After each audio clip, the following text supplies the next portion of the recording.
let's continue this introductory session. Okay, so we want to now start defining some vectors. Okay, so we will define a vector by writing, giving it a variable. Let's say p is equal to, and you have to use the square brackets. Okay, so all vectors are going into a square bracket. So I can define a vector like 1, 2, 3. Okay, so I am just giving a space between these letters. Okay, so basically this is I, j, and k values. Okay, whatever the coefficients are going in front of I, j, and k. Okay, and I have to just hit enter. Okay, so that is now a vector. Okay, so now I can find the transpose of a vector. Suppose I want to change from you know this vector to transpose. I can just use the this transpose sign, which is on that. You will see now it is appearing as a column, right? So this was the first a row vector, p was a row vector, and now it is appearing as a column vector. Okay, so of course let's try to multiply these two. If I want to multiply p with p transpose, okay, I will get the answer 14. Okay, so that is just multiplication of 1 times 1 plus 2 times 2 plus 3 times 3, right? So 9 plus 4 is 13 plus 1 14. Okay, very simple calculation. Of course, just like we have defined p as 1 2 3, right, we can define another vector as the transpose. So I could have written q as p transpose. Okay, and then q is now this vector, which is the transpose of p, and I can multiply p times q as well. So it depends on how you want to define things when you're choosing basically a set of numbers. Okay, so um, it's fairly easy to do you know multiplication of vectors. And so if I want to now form let's say two two row matrix. So all I have to do is I have to put a semicolon. Okay, and I can do 4 5 6. Okay, so now I have the first row will be 1 2 3, and the second row should be 4 5 6. Okay, and you can see the output. There it is. Okay, so it's a row times column. Okay, so for those who are a little bit rusty with your idea of matrices, when you multiply two matrices, you have to have the column of the matrix and the row of the other matrix the same, right? So you can multiply a matrix if you have m times right, p, and then the other matrix has to be some p times uh, q, and then the resultant will be m times q, right? So that is how the matrix mathematics works, right? Row times column. Okay, so one matrix, if it is m times p, and the other matrix is p times q, only then you can multiply them, and the resultant will give you m times q. Okay, so let's try this. Okay, so now I have two rows and I have three columns. Okay, so now I want to define another matrix q, which will have three rows and two columns. Okay, so if I want to have three rows, let's say I'm doing 1 2, and now I have to separate with a colon, and so 3 4, and another colon I've put, and then 5 6. Okay, and okay, so now I have basically three rows and two columns. Okay, so let me see.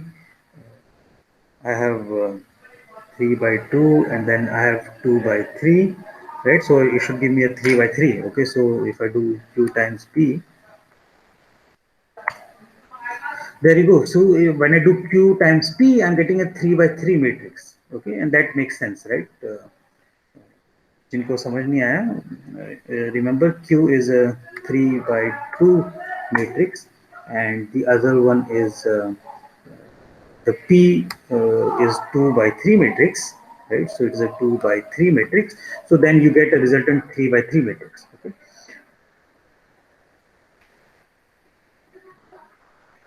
okay, so all kind of calculations with matrices you can do. Okay, so let's see.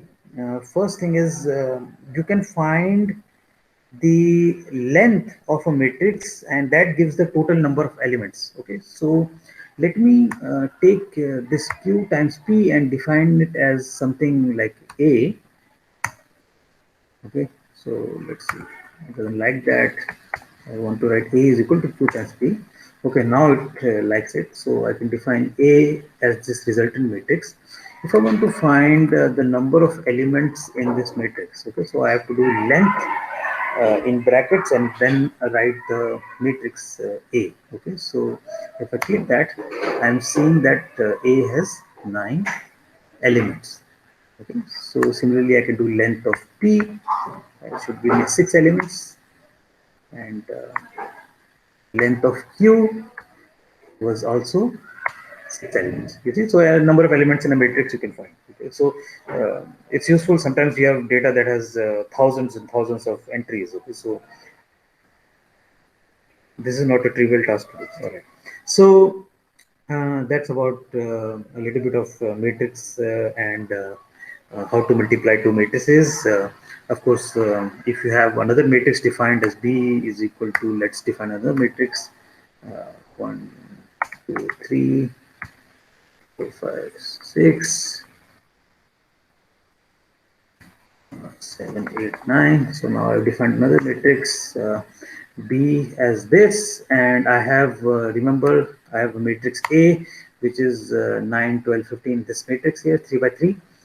So I can quickly multiply them. I want to just do P times A, and there you go. So very quick calculations. जो class में हमें 15 minute लगेगा, online you can do on the software in less than 10 seconds. Okay.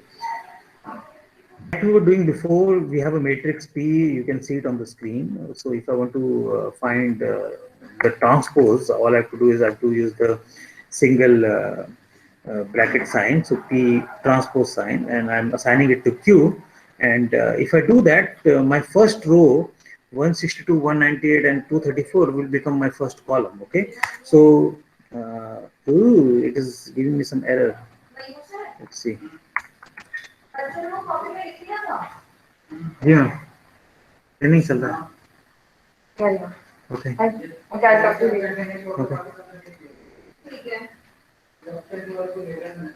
okay so I figured out the problem. See, it is case sensitive, so I have to use the little letter p here. Okay, so if I use q as p prime, now I'm seeing the transpose of the matrix, है ना? So first जो रो था हमारा 162 198 234 has become the first column.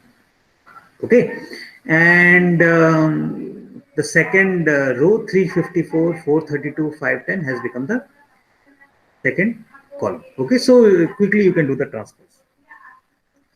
All right, let's see. Of course you can do matrix addition, matrix multiplication. The commands are pretty straightforward. It's just the plus sign and the multiplication sign, and so forth. Okay.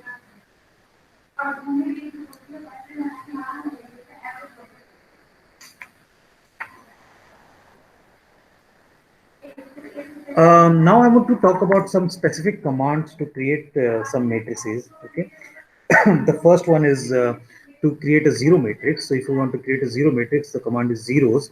And let's say I want to create a 3 by 4 matrix, so it is 3 comma 4.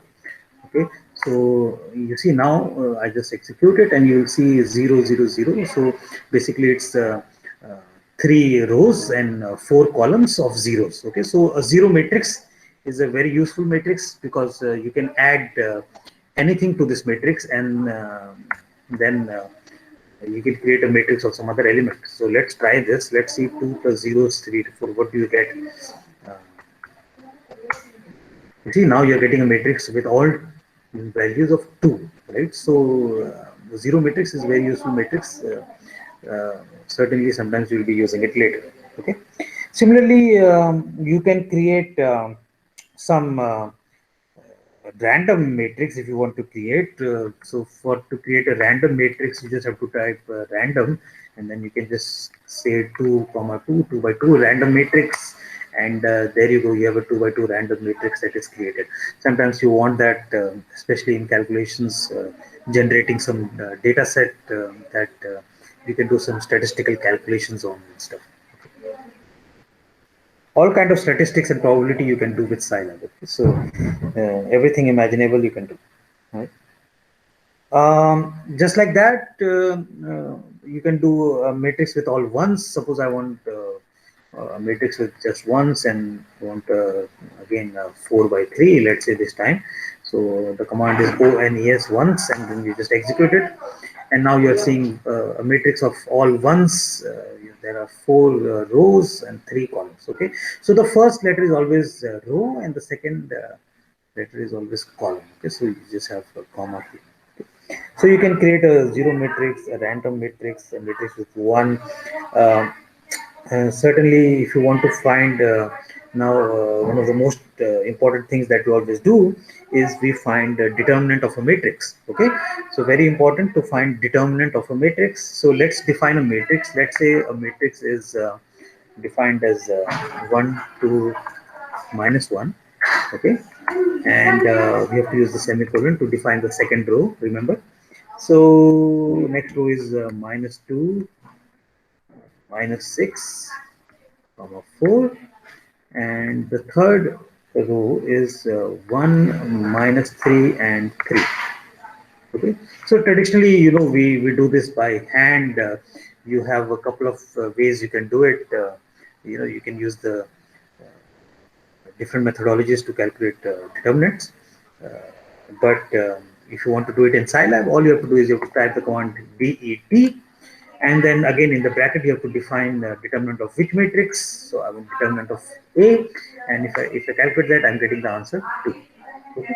And this you can verify the answer if you want. The determinant will be 1 times this minus 18 plus 12, and similarly minus 2 times this, and minus 1 times 6 plus 6 2. Okay, so if you do that, you will get answer 2 only. Okay, so to calculate determinant of the matrix, it's very straightforward. Just use the predefined command DET, and that will give you the determinant. Okay. Um, Again, you can see how powerful it is because you can do calculations very fast. Okay, of course you should know in backend how things are working. If you don't know actually to calculate the determinant, then you will never be able to verify whether this result is correct or not. Okay, so that's just a word of advice. Before accepting any answer that is coming, you should know how to do it manually as well, or the formula behind it. Okay, now, one of the things, if you want to calculate inverse of a matrix, then it should have a defined determinant, right? So we find the cofactors, and then we have 1 over the determinant in the solution. So since this matrix A has a determinant which is non-zero, we can find the inverse of this matrix. So let's define B is equal to inverse of this matrix, and that is just INV command. And I just want to write A, inverse of matrix A is what I want to calculate, and I want to put the values in matrix B. Okay, so if I execute this, you are seeing B is showing up here. It's minus 3, minus 1.51, 5, 2, minus 1, 6, 2.5, minus 1. Okay, so that is the matrix B now. And this matrix is supposedly the inverse of matrix A. And you can verify that if I do A times B, or let's do A times A inverse, so A times B. So I should get matrix with all ones. Okay, so you are getting ones as in the diagonal elements, and the other elements are all 0. Remember, this term also is 0 because it is 10 to the power minus 15. Okay, so you have 1 1 1 as the diagonal elements. All right, so again, very easy to calculate determinant, to calculate inverse. Pretty straightforward. Something that would take half an hour to do by hand, you can do within seconds. Okay, similarly, if you want to find eigenvalues, there is a predefined command which is called spec, SPEC, and suppose I want to find the eigenvalues of a matrix which is A. All I have to do is I have to type spec of A, and if I execute it, you can see the eigenvalues are -3, -0.4, and 1.5. Okay, so again, very quick calculations, and you can certainly verify these results if you do the procedure that we typically follow by creating the characteristic equation and finding the eigenvalues. Okay, let's if suppose I want to find the size of a matrix, so always I have to put the brackets or the matrix that I'm defining, right? So now the size of the matrix, it's telling me the A is 3 by 3 matrix. You see? So if I want to multiply some two matrices and get an answer, I have to first check whether the size is correct so that I can multiply two matrices, right? You can generate an identity matrix. The identity matrix can be generated by using the command I. So if I want to generate a 3 by 3 identity matrix, okay, that means only the diagonal elements are going to be 1, and that's the command. So it's I and then bracket 3 comma 3. Okay, so you can see diagonal matrix is created. Okay, so for those who are familiar with quantum mechanics, entire quantum mechanics is based on operators which follow linear algebra. They are linear operators. Only linear operators that are Hermitian will actually give you some real eigenvalues, right? And our Schrodinger equation itself is a eigenfunction eigenvalue equation, right? H of psi is equal to E of psi, right? Where H is the operator acting on the function, and it gives eigenvalue E times the function. So again, a very basic way of solving the fundamental problem in quantum mechanics is by using a matrix formulation which follows linear algebra and then using operators to actually get eigenvalues. Okay.